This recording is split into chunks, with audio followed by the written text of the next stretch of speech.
हर शाम अंधेरा होने से पहले यह आदमी पूरे टाउन में घंटी बजाता है। आवाज सुनते ही सभी लोग तुरंत अपना काम छोड़कर घर लौट जाते हैं। सूरज ढलते ही दरवाजे खिड़कियां कसकर बंद कर दी जाती हैं और हर घर पर ताबीज वाला पत्थर टांग दिया जाता है, क्योंकि रात होते ही यह टाउन इंसानों का नहीं रह जाता। जंगल से अनगिनत राक्षस बाहर निकल आते हैं। वे मरे हुए इंसानों का रूप धरते हैं, लोगों को बहलाकर दरवाजे खुलवाते हैं और फिर उन्हें मारकर उनकी आंतड़ियां तक खा जाते हैं। सुबह होते ही वे वापस जंगल में गायब हो जाते हैं। इसीलिए लोगों को बचाने के लिए स्टीव हर शाम घंटी बजाकर चेतावनी देता है कि सूरज डूबने से पहले अपने घरों में छिप जाओ। 6 साल के बच्चे तक उसकी बात मानते हैं। लगातार 96 दिनों से इस टाउन में कोई भी उन राक्षसों का शिकार नहीं बना था, लेकिन अब यह रिकॉर्ड टूटने वाला था, क्योंकि उसी रात टाउन का एक आदमी बार के अंदर बुरी तरह नशे में धुत पड़ा था। उस हालत में उसे घर भेजना नामुमकिन था, इसलिए बार मालिक ने मजबूरन सारी खिड़कियां और दरवाजे बंद किए और उसे वहीं सोने के लिए छोड़ दिया। लेकिन दूसरी तरफ उसकी पत्नी और छोटी बेटी घर पर अकेली थी। काफी अंधेरा होने के बाद भी जब उसका पति वापस नहीं लौटा तो पत्नी ने दरवाजा कसकर बंद किया और बेटी को लेकर अंदर चली गई। जब रात और गहरी हो गई तब बच्ची अपने पापा के लिए प्रार्थना करने लगी। तभी उसे खिड़की पर उसकी दादी की आवाज सुनाई दी। उसने तुरंत वहां जाकर पर्दा हटाया। ध्यान से देखा तो बाहर उसकी मरी हुई दादी खड़ी थी। उसने बच्ची से कहा कि बाहर बहुत ठंड है और बस थोड़ी देर के लिए अंदर आना चाहती है। मासूम बच्ची उसके झांसे में आ गई और खिड़की खोलने लगी, लेकिन जब तक उसकी माँ ऊपर पहुंची तब तक बहुत देर हो चुकी थी।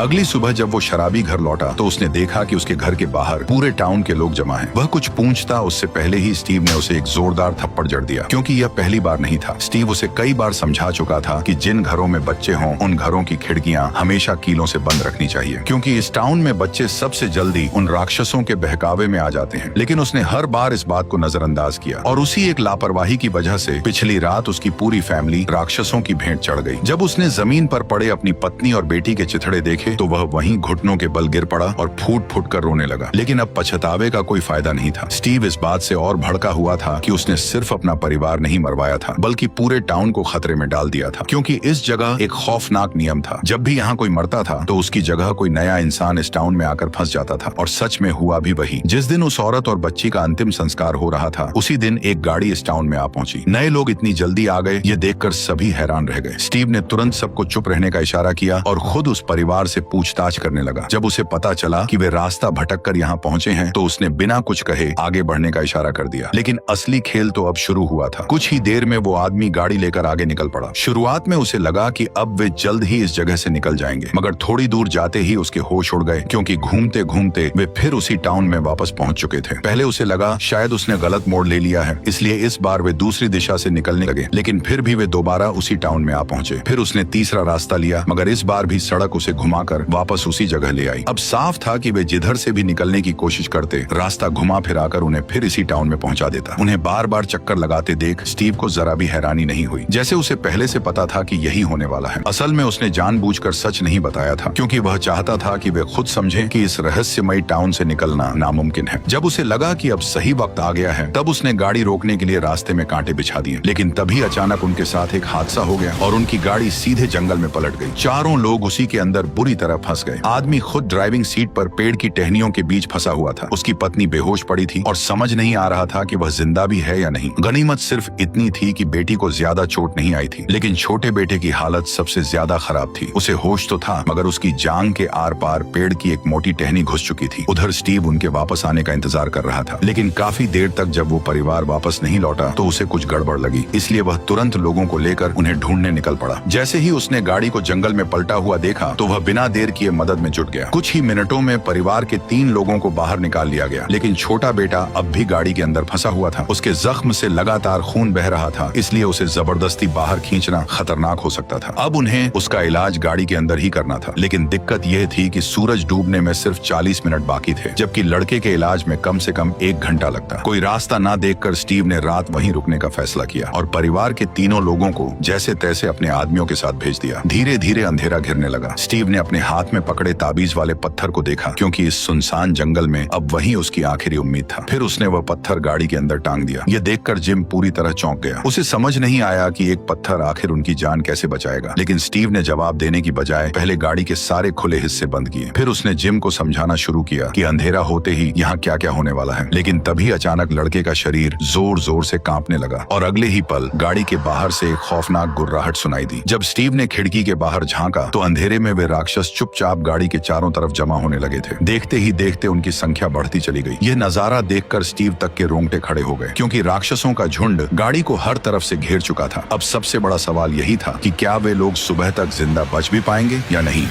स्टीव को अब भी उस ताबीज वाले पत्थर पर भरोसा था, क्योंकि फिलहाल वही एक चीज थी जो उन राक्षसों को गाड़ी के अंदर आने से रोक रही थी। तभी अचानक बाहर से किसी के चिल्लाने की आवाज गूंज उठी। ऐसा लग रहा था जैसे कोई मदद के लिए पुकार रहा हो, लेकिन स्टीव तुरंत समझ गया कि यह राक्षसों का नया जाल है। वे इंसानों को बहकाकर खुद ही दरवाजा खुलवाना चाहते हैं। स्टीव तो उनकी चाल में नहीं आया, मगर जिम इस टाउन में नया था। उसे लगा कि शायद कोई रेस्क्यू टीम उन्हें बचाने आ गई है। बस यही सोचकर वह तुरंत दरवाजा खोलने के लिए बढ़ा, लेकिन स्टीव ने फौरन उसे गले से पकड़कर रोक लिया। उसने जिम की आंखों में देखते हुए कहा कि बाहर खड़े लोग इंसान नहीं हैं, वे खूंखार राक्षस हैं जो इंसानों के शरीर को चीरकर उनके अंदरूनी अंग तक खा जाते हैं। और अगर जिम सच में अपने बेटे को जिंदा देखना चाहता है तो उसे किसी भी हालत में सुबह होने तक गाड़ी के अंदर ही रहना होगा, क्योंकि सूरज निकलते ही वे सभी राक्षस खुद ब खुद गायब हो जाएंगे। यह सुनने के बाद जिम आखिरकार शांत हो गया, लेकिन उसे क्या पता था कि दूसरी तरफ रेस्क्यू टीम के साथ लौट रही उसकी फैमिली भी बड़ी मुसीबत में फंस चुकी थी। दरअसल रास्ते में उनकी गाड़ी अचानक पंचर हो गई और मजबूरी में सबको पैदल ही सेफ हाउस तक लौटना पड़ा। लेकिन अब रात हो चुकी थी और इस अंधेरे में बाहर हर तरफ वही खूंखार राक्षस घूम रहे थे। जैसे ही सेफ हाउस में मौजूद लोगों ने उन्हें बाहर भटकते देखा, उन्होंने बिना एक सेकंड गवाए अलार्म बजा दिया। एक ही पल में पूरा घर सतर्क हो गया। बाहर खड़े लोग चाहे जितना दरवाजा पीटते रहे, लेकिन अंदर किसी ने दरवाजा नहीं खोला, क्योंकि रात में कौन इंसान है और कौन राक्षस ये कोई नहीं जानता था। लेकिन उन्हें क्या पता था कि असली राक्षस तो चुपचाप सामने आ चुके थे। अचानक उनमें से एक राक्षस जूली से बात करने लगा। वह बार बार उसका नाम पुकार रहा था, मानो वह उसे पहले से जानता हो। ये देखकर जूली की आंखें तुरंत सुन्न पड़ गईं। इससे साफ था कि वह राक्षस की चाल में फंस चुकी है। गनीमत रही कि डिप्टी शेरिफ ने वक्त रहते लड़के पर गोली चला दी, लेकिन गोली लगने के बाद भी उसे कुछ नहीं हुआ। जब सबकी जान पर बन आई, तभी लीडर ने गंजे आदमी को तुरंत दरवाजा खोलने को कहा और इस तरह उन सबकी जान बच गई। लेकिन अंदर घुसते ही जूली और उसकी माँ को बांध दिया गया, क्योंकि यहाँ हर नए आने वाले के साथ यही किया जाता था, ताकि कोई राक्षस उनका चेहरा धरकर अंदर घुस न पाए। कुछ ही देर में माँ और बेटी को अलग अलग कमरों में बंद कर दिया गया। तभी लीडर ने जूली की माँ को समझाया कि डरने की जरूरत नहीं है। यहाँ मौजूद हर इंसान किसी न किसी हादसे की वजह से इस टाउन में फंसा है, और तुम लोग तो फिर भी खुशनसीब हो, क्योंकि कई लोग ऐसे भी थे जो आधी रात में इस टाउन में आ फंसे थे और कुछ समझने से पहले ही वे उन राक्षसों का खाना बन गए। लेकिन इस वक्त औरत को अपनी फिक्र नहीं थी, बल्कि उसे गाड़ी में फंसे उसके पति और बेटे की चिंता थी। उधर गाड़ी के बाहर अभी भी राक्षसों की चीख पुकारें रुक नहीं रही थी। कुछ तो धीरे धीरे गाड़ी की छत पर भी चढ़ चुके थे। ऐसे में स्टीव ने सबको शांत रहने को कहा। उसने भरोसा दिलाया कि जब तक ताबीज वाला पत्थर अपनी जगह पर टंगा है, तब तक कोई भी राक्षस गाड़ी के अंदर कदम नहीं रख सकता। और सच में कुछ ही देर बाद बाहर का सारा शोर थम गया और चारों तरफ खामोशी फैल गई। ऐसा लगा मानो खतरा फिलहाल टल चुका है, लेकिन असली मुसीबत तो अभी बाकी थी। अचानक आधी रात को जिम उठा और उसने अनजाने में ताबीज वाला पत्थर नीचे उतार लिया। डॉक्टर ने यह देखते ही उसे तुरंत रोकना चाहा, लेकिन तब तक बहुत देर हो चुकी थी।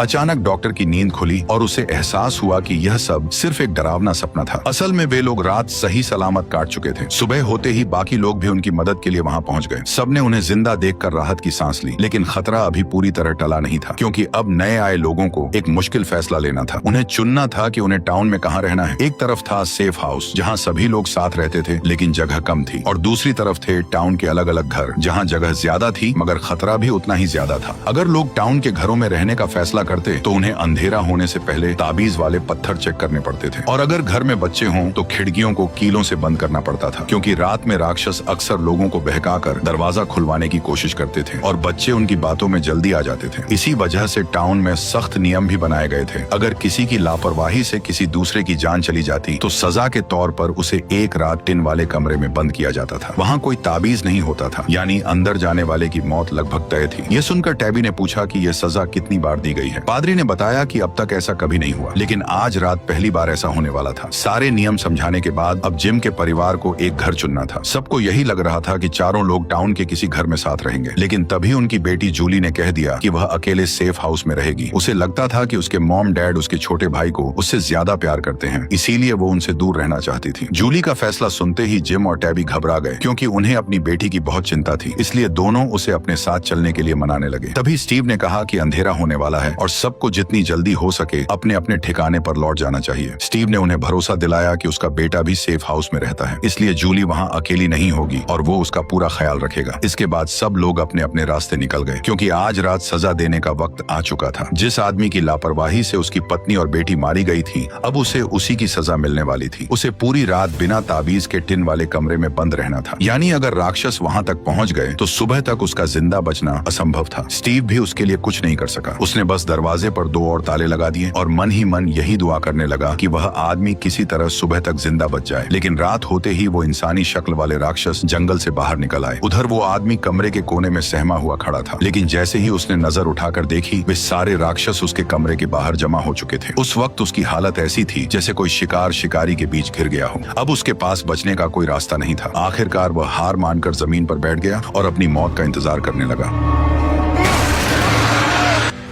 अगली सुबह जब स्टीव उस टिन वाले कमरे तक पहुंचा तो अंदर का नजारा देखकर उसके होश उड़ गए। उन खूंखार राक्षसों ने उस आदमी के शरीर को बुरी तरह चीर फाड़ डाला था। लेकिन ये भयानक नजारा देखने के बाद भी स्टीव जरा भी नहीं घबराया, क्योंकि वह ऐसे खौफनाक मंजर पहले भी देख चुका था। मगर इस घटना के बाद भी मौत का ये सिलसिला रुका नहीं। इस बार मामला सीधे रेस्टोरेंट तक जा पहुंचा। जिम का परिवार अभी अभी इस टाउन में आया था, इसलिए स्टीव उन्हें रात के नियम समझा ही रहा था कि तभी अचानक सारा की बांह अजीब तरह से फूलने लगी और अगले ही पल उसके हाथ पर डरावने अक्षरों में किल द बॉय उभर आया। साफ था कि इसका कनेक्शन किसी न किसी तरह जिम के बेटे से जुड़ा हुआ था। लेकिन इससे पहले कि वो कुछ समझ पाती, उसका पूरा शरीर जोर जोर से कांपने लगा और अगले ही पल वह जमीन पर तड़पने लगी। लेकिन डरावनी घटनाएं यहीं पर खत्म नहीं हुई, क्योंकि उसी वक्त सेफ हाउस की तरफ कुछ ऐसा हो रहा था जो इससे भी ज्यादा भयानक था। एक आदमी लगातार जमीन में गहरा गड्ढा खोद रहा था, मानो वह पहले से ही किसी की कब्र तैयार कर रहा हो। जब लीडर ने उससे पूछा कि वो आखिर ऐसा क्यों कर रहा है, तो उसने जवाब दिया कि जल्द ही यहाँ और भी मौतें होने वाली हैं। विक्टर की यह बात सुनते ही लीडर के होश उड़ गए। थोड़ी देर बाद विक्टर सीधे ईथन के पास पहुंच गया। दोनों पहले कभी नहीं मिले थे, फिर भी उनके बीच एक अजीब सा कनेक्शन था, क्योंकि वे दोनों उस रहस्यमयी सफेद कपड़ों वाले लड़के को देख सकते थे जो बाकी किसी इंसान को दिखाई नहीं देता था। विक्टर को वह बचपन से दिखता आया था और कई बार उसकी जान भी बचा चुका था, लेकिन फिर वह अचानक गायब हो गया। अब वही लड़का ईथन को दिख रहा था और इसका मतलब साफ था कि कोई बड़ी मुसीबत आने वाली है। यही सोचकर विक्टर ने तय किया कि उसे इस राज की तह तक जाना होगा, और जैसा उसने सोचा था, जंगल में पहुंचते ही उसे वह लड़का फिर से दिखाई दे गया। लेकिन अगले ही पल वो फिर गायब हो गया। विक्टर को लगा कि शायद वह पास के किसी पेड़ के खोखल में छिपा है, क्योंकि उस इलाके में ऐसे कई पेड़ थे और कोई नहीं जानता था कि उसके अंदर का रास्ता कहाँ जाता है। तभी विक्टर ने जमीन से एक पत्थर उठाया, उस पर मुस्कुराता हुआ चेहरा बनाया और ईथन के सामने ही उसे उस पेड़ के खोखल में फेंक दिया। लेकिन अगले ही पल न जाने कैसे वो पत्थर वापस उनके पास आ गिरा। ये देखकर विक्टर खुद भी चौंक गया। उसने बताया कि उसने पहले भी ऐसे कई पेड़ देखे थे, लेकिन ऐसा रहस्यमयी पेड़ उसे पहले कभी नहीं दिखा। इतना कहते ही उसके सिर में तेज दर्द होने लगा और उसे अचानक किसी बड़े खतरे का एहसास हो गया। उधर दूसरी तरफ जिम और उसकी पत्नी को पता चला कि उनका बेटा गायब है। दोनों घबराकर उसे ढूंढने जंगल की तरफ भागे, लेकिन वहां पहुंचते ही उन्हें जंगली कुत्तों के एक झुंड ने घेर लिया। हमला बस होने ही वाला था कि तभी अचानक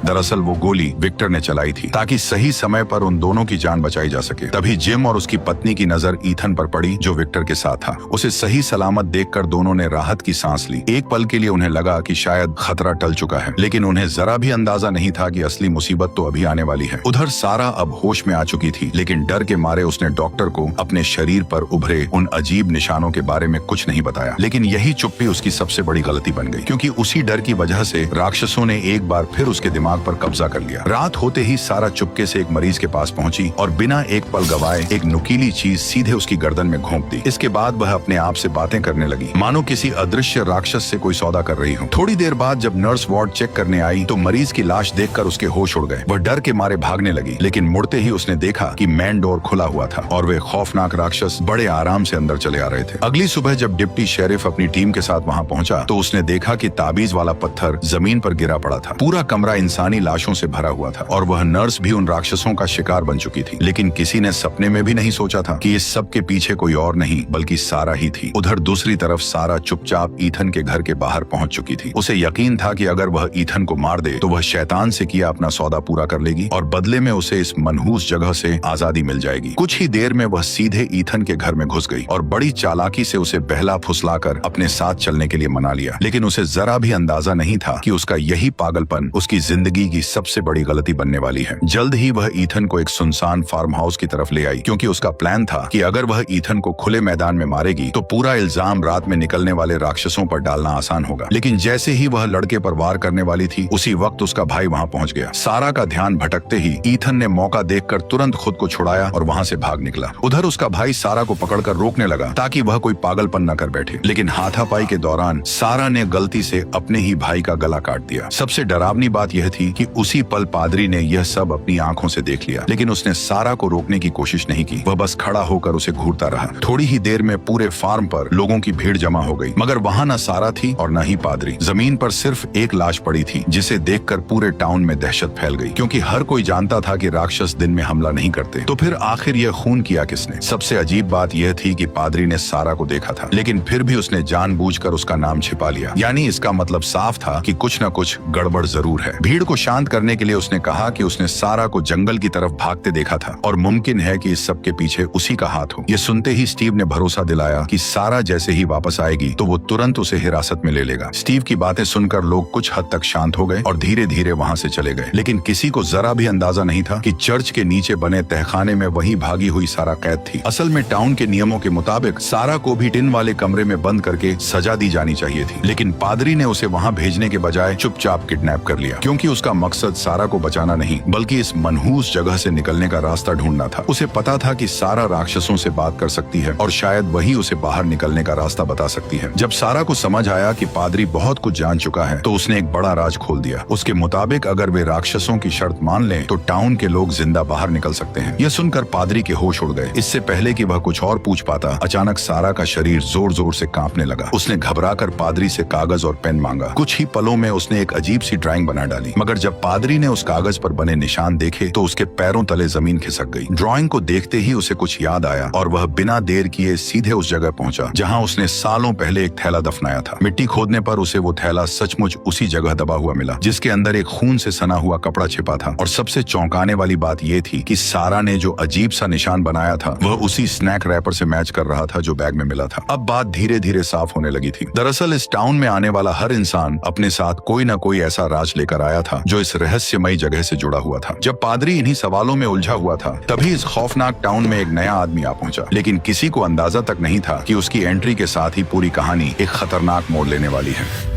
असल में वो आदमी रास्ते में ही कार के अंदर सो गया था, लेकिन जैसे ही उसकी आंख खुली तब उसने देखा कि ड्राइवर गायब है। वह कुछ समझ पाता उससे पहले ही स्टीव वहां आ पहुंचा और बिना एक शब्द बोले उसे गाड़ी से हथकड़ी लगाकर बांध दिया। बेचारे को अब तक अंदाजा भी नहीं था कि वह किस खौफनाक जगह आ फंसा है। कुछ ही देर बाद उसे सीधे सेफ हाउस ले जाया गया, लेकिन वहां के लोग भी कम अजीब नहीं थे। उन्होंने बिना देर किए उसे बांध दिया। दरअसल इस टाउन का एक बेहद सख्त नियम था, जो भी नया इंसान यहाँ पहुंचता था उसे पहली रात बाकी लोगों से अलग बंद करके रखा जाता था, क्योंकि इस जगह पर पहली रात को सबसे खतरनाक माना जाता था। सुबह होते ही लीडर ने उसे अपने पास बैठाया और इस टाउन के खौफनाक राज बताने शुरू कर दिए। उसने कहा कि जैसे ही सूरज ढलता है, जंगल से खतरनाक राक्षस बाहर निकल आते हैं और फिर वे पूरी रात इंसानों का शिकार करते हैं जब तक कि अगली सुबह न हो जाए। सबको लगा था कि यह सुनकर वह आदमी बुरी तरह डर जाएगा, लेकिन उल्टा वह हंसने लगा। दरअसल वह आदमी, जिसका नाम जेड था, इसे उसकी ट्रैवल कंपनी का बनाया हुआ कोई सर्वाइवल गेम समझ रहा था। उसे लग रहा था कि अगर वह यह गेम जीत गया तो उसे कोई बड़ा इनाम मिलेगा। इसी लालच में उसने उसी दिन सुराग तलाशने शुरू कर दिए। कुछ देर बाद वह एक पुराने तहखाने तक पहुंच गया और उसे लगा कि शायद बाहर निकलने का रास्ता यहीं छिपा है, लेकिन जैसे ही वह अंदर गया उसे दरवाजे के पीछे एक लाश पड़ी हुई दिखी।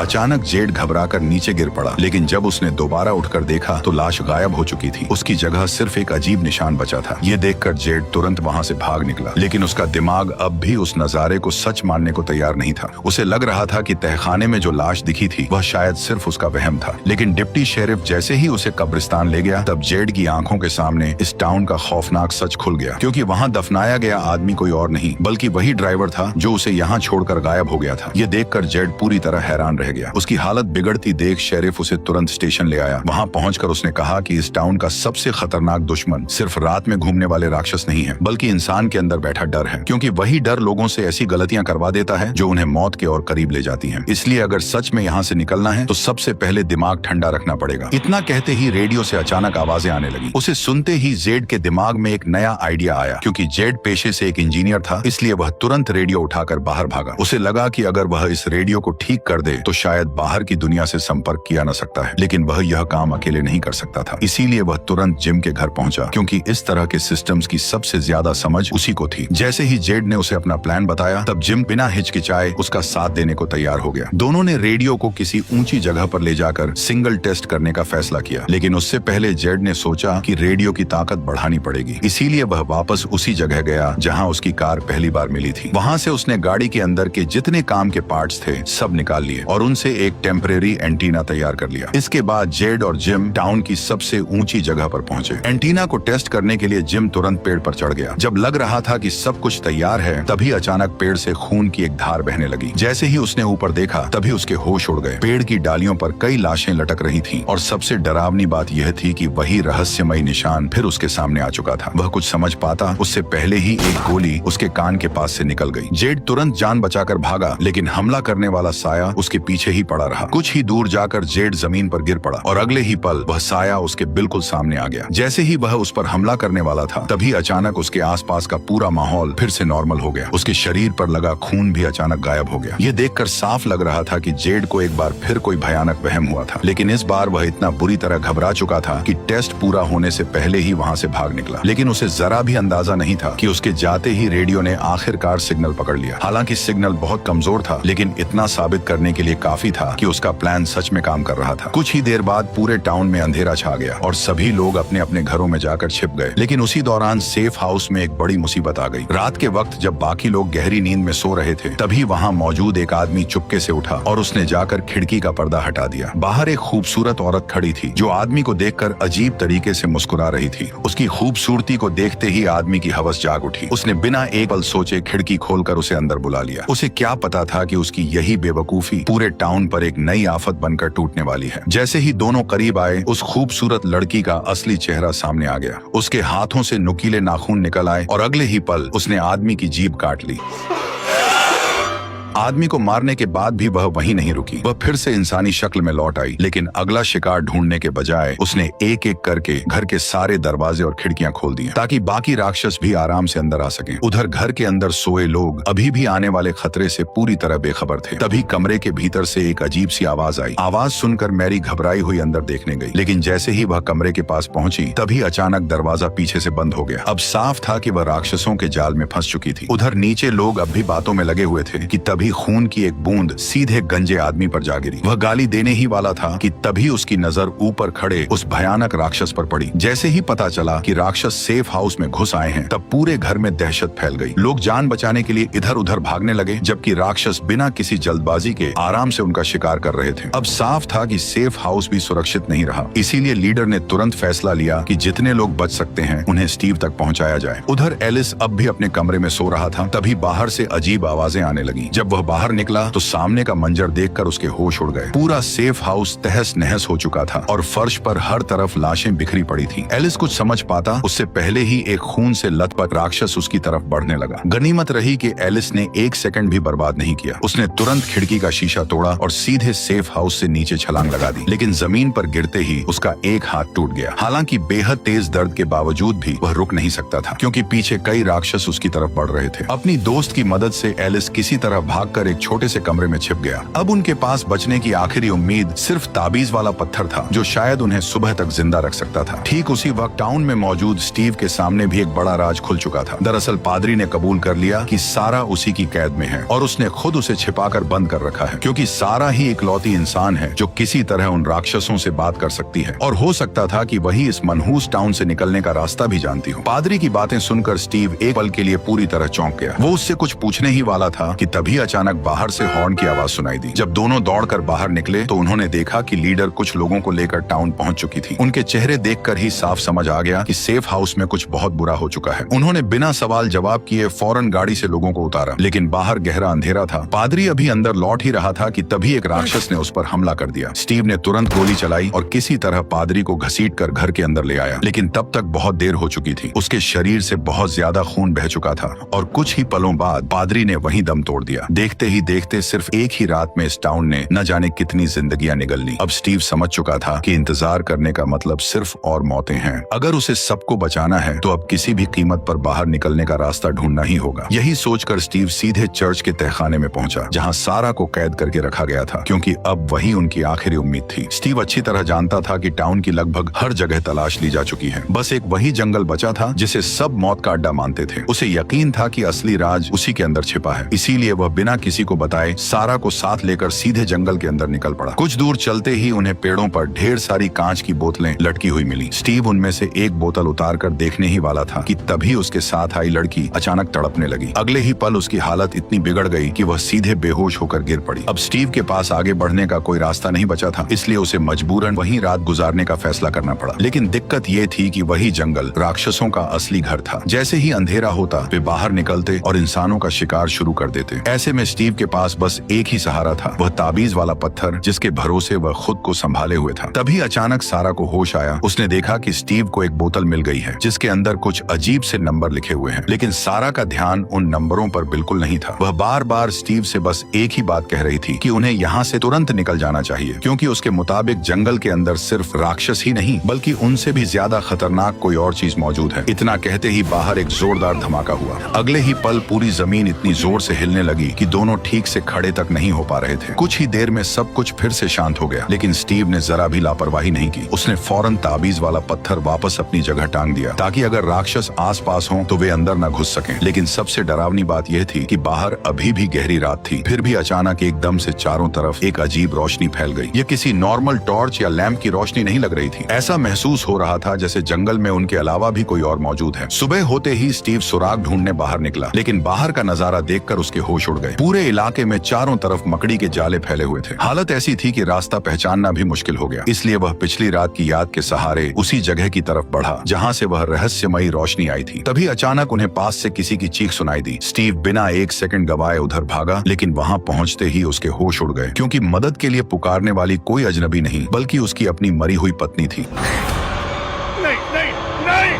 जैसे तैसे स्टीव अपना हाथ छुड़ाकर वहां से भाग निकला, लेकिन कुछ ही दूर पहुंचते ही झाड़ियों से ढेरों मकड़ियां बाहर निकल आईं। पल भर में वे उस पर टूट पड़ी और कई मकड़ियां उसके कपड़ों और शरीर पर चढ़ गईं। वह जैसे तैसे खुद को छुड़ाता रहा, लेकिन तब तक बहुत देर हो चुकी थी, क्योंकि उन मकड़ियों में से एक उसे काट चुकी थी। उधर टाउन में भी लोग खाली नहीं बैठे थे। जेड और बाकी लोगों ने तय किया कि एक ऊंचा टावर बनाकर रेडियो का सिग्नल और दूर तक भेजा जाए, ताकि बाहर की दुनिया से संपर्क हो सके। काफी मेहनत के बाद आखिरकार टावर तैयार हो गया और रेडियो ने सिग्नल पकड़ना भी शुरू कर दिया। लेकिन तभी मौसम अचानक बदलने लगा। आसमान में काले बादल छा गए और तेज हवाएं चलने लगी। अब साफ था कि एक खतरनाक तूफान आने वाला है। वक्त बहुत कम बचा था, इसलिए बाहर की दुनिया से तुरंत संपर्क करना जरूरी था। लेकिन जिम जितनी बार भी रेडियो पर कॉल करने की कोशिश करता, फिर भी उधर से कोई जवाब नहीं मिलता। ऊपर से मौसम भी तेजी से बिगड़ता जा रहा था। अब लगने लगा था कि शायद ये कोशिश भी बेकार जाएगी। लेकिन तभी अचानक रेडियो से आवाजें आने लगी। जिम ने फौरन सामने वाले से मदद मांगी, लेकिन अगले ही पल उसके होश उड़ गए। उसने अपना नाम तक नहीं बताया था, फिर भी रेडियो पर मौजूद शख्स उसका नाम जानता था। उधर जंगल में स्टीव और सारा आखिरकार उस रहस्यमयी रोशनी तक पहुंच चुके थे। दरअसल वो रोशनी एक पुराने लाइट हाउस से आ रही थी। दोनों को लगा कि शायद इसी जगह उनके सारे सवालों का जवाब छिपा है। लेकिन तभी स्टीव के शरीर में फैले जहर ने असर दिखाना शुरू कर दिया। उसकी हालत तेजी से बिगड़ने लगी और वह एक कदम भी आगे बढ़ाने लायक नहीं रहा। मजबूरी में उसने सारा से कहा कि वो उसे यहीं छोड़कर अकेले आगे बढ़ जाए। उसका मानना था कि अगर सारा जिंदा टाउन लौट गई तो बाकी लोगों को इस लाइट हाउस के बारे में बता सकेगी। लेकिन सारा ने उसे छोड़ने से साफ इनकार कर दिया और वहीं कोई दूसरा रास्ता ढूंढने लगी। तभी सारा की नजर एक बार फिर उस सफेद कपड़ों वाले रहस्यमयी लड़के पर पड़ी। इस बार वह पास मौजूद एक खोखले पेड़ की तरफ इशारा कर रहा था, मानो बता रहा हो कि फिलहाल बचने का रास्ता वहीं छिपा है। सारा ने एक पल भी बर्बाद नहीं किया। उसने घायल स्टीव को उठाया और किसी तरह उसे उस पेड़ तक ले गई। लेकिन जैसे ही स्टीव उसके अंदर घुसा, अगले ही पल वह सीधा एक अंधेरी और सुनसान गुफा में जा पहुंचा। कुछ सेकंड तक उसे समझ ही नहीं आया कि आखिर वो है कहां। उसने कांपते हाथों से लाइटर जलाया और जैसे ही आसपास नजर दौड़ाई, तब उसका कलेजा बैठ गया। वह अब टाउन के किसी और ही हिस्से में पहुंच चुका था। स्टीव लगातार सारा को आवाज देता रहा, लेकिन वहां से कोई जवाब नहीं आया। जब लग रहा था कि अब सब कुछ उसके हाथ से निकल चुका है, तभी अचानक टाउन में लोगों से भरी एक नई बस आ पहुंची।